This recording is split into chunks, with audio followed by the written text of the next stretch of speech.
Hello everyone, it's great to be here. And my message of hope today is about adolescence, which I see as a second chance, and a second chance has to be hopeful for everyone.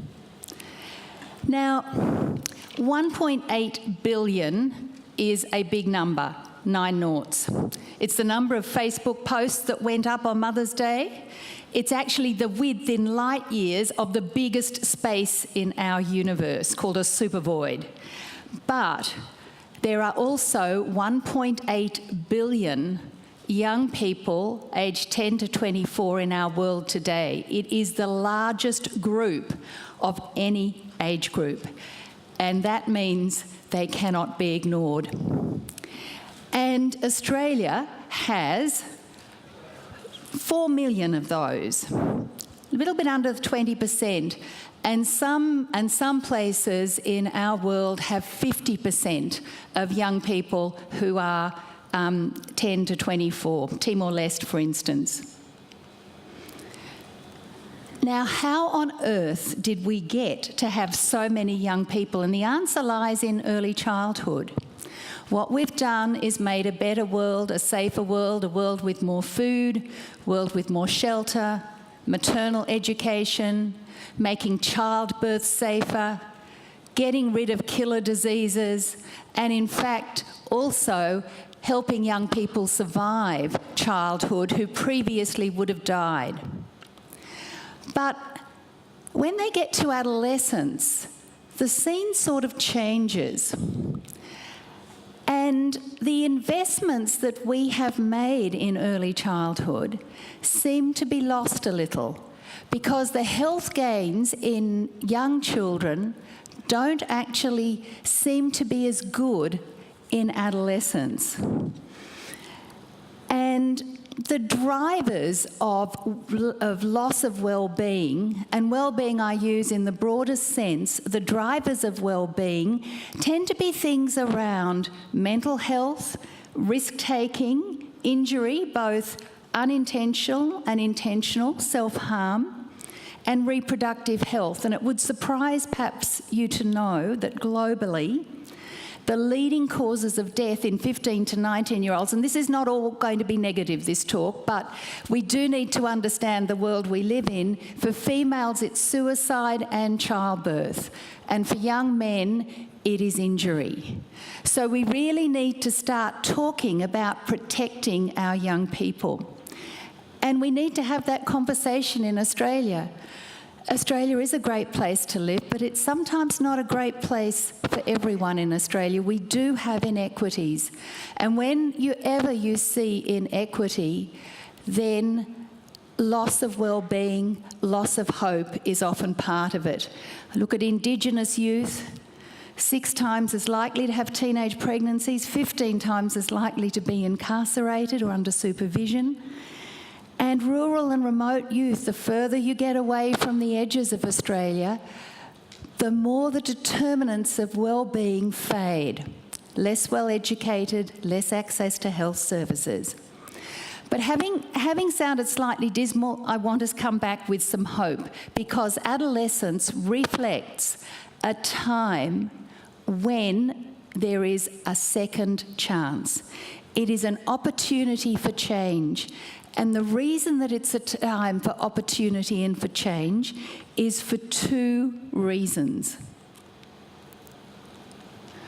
First thing is that in adolescence, we can change the trajectories of health and well-being, and I'll show you the next slide, my most important slide on this.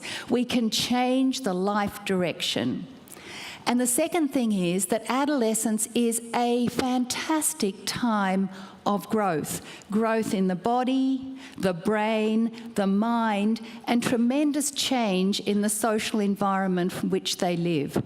And all of these encourage change. Now, I think this is my single most important picture of the day. It's my trajectories diagram, which I love to use. It's a conceptual slide.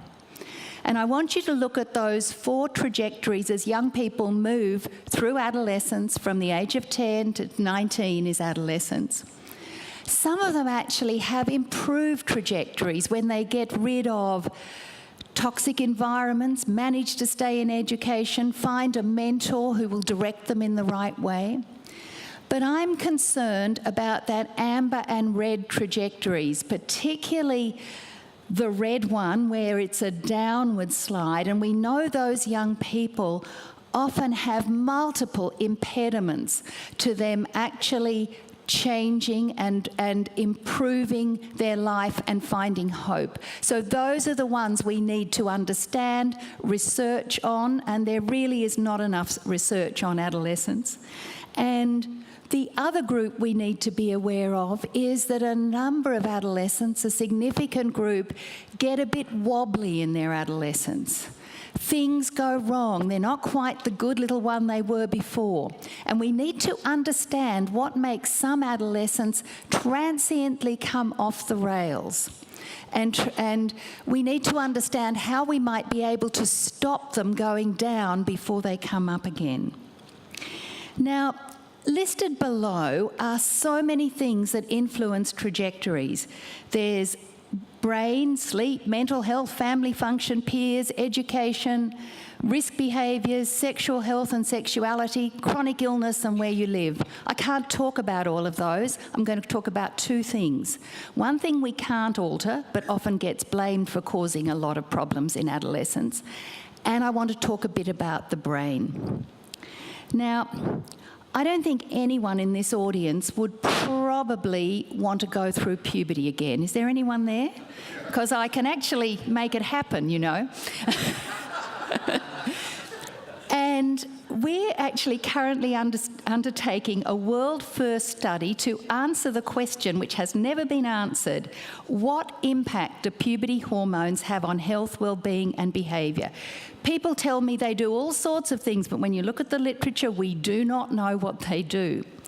And these are some interesting first results from a study of ours. This is testosterone, a much blamed hormone for causing all sorts of things: anger, aggression, mood.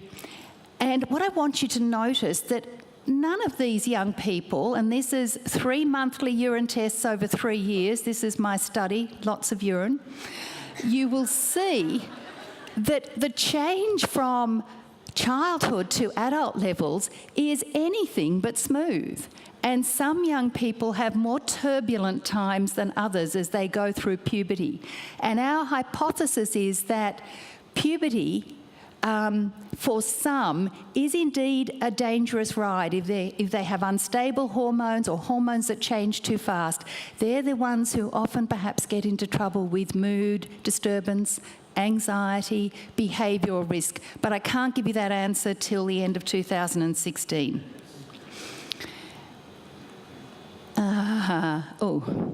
I'm back again. Now, I apologise immediately to any neuroscientists in the audience. This is a very simplified version of looking at the adolescent brain. But I find it simple, and I trust you will find it too. It takes up to young adulthood for the brain to mature. When you look at the emotional brain, the brain that loves excitement, taking risks, looking for new feelings, that's our emotional brain, and it's in top gear in mid-adolescence. Our prefrontal cortex, the sensible brain, which actually makes good decisions, assesses risk and benefit, plans, it really doesn't develop finally until late adolescence, early childhood, and it tones down the red brain. The other two things that happen are that we develop a covering to our nerves that makes good messages travel faster, so that the overexcitable brain of adolescence tends to become damped down.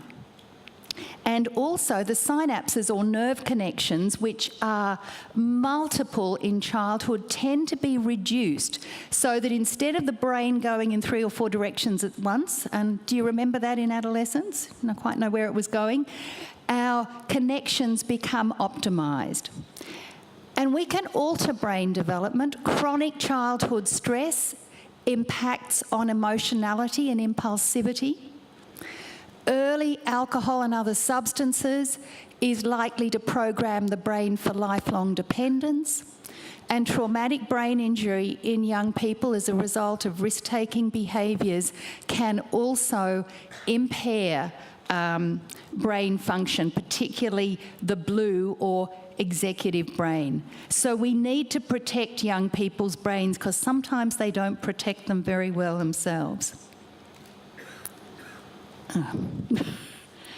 Now, emotional well-being for all of us, that is a fully functioning adult, comes because we manage to negotiate the tasks of adolescence. They are not an optional extra. We have to accept our body image. We are what we are. We have to become independent from our family of origin and reintegrate into that family as an adult. We have to establish strong, positive peer bonds because those are the people we're going to work with for the rest of our lives. That can be fantastic, but negative peer bonds can also be not so helpful. When you think about gangs and other societies that young people get caught up in. Acquisition of mature sexuality so that we can be comfortable with relationships, appropriate education, and development of a moral, ethical, spiritual system which makes us see some reason and pattern in our lives. And those are key to emotional well-being in young people. And the community actually has a role to play because the community has to decide whether we rebuff or whether we include young people. And I don't know how many of you are familiar with this word, aphebophobia. And it is the fear of youth. And it's an irrational fear, it's an illogical fear, it's a paranoid fear. And because of that, aphebophobia has got to be the most negative thing for positive youth development because youth are being told by other people what they should do, say, or think.